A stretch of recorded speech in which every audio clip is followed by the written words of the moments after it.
अस्सलाम वालेकुम, मैं राबिया और आज हमारी वीडियो का उन्वान है उर्दू गिनती 71 से लेके 80 तक।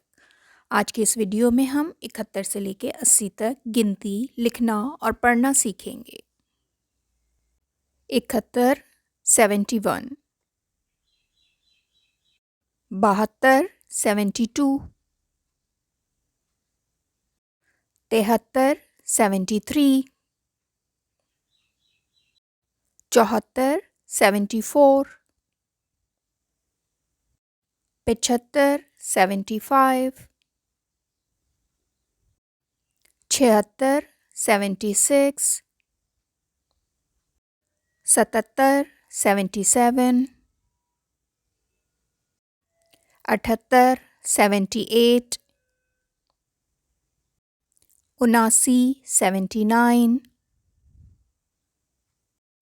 80 80। एक दफ़ा फिर गिनती दोहराते हैं। 71 72,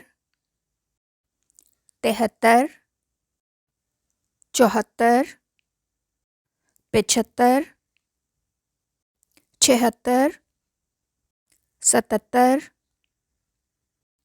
78, 79, 80।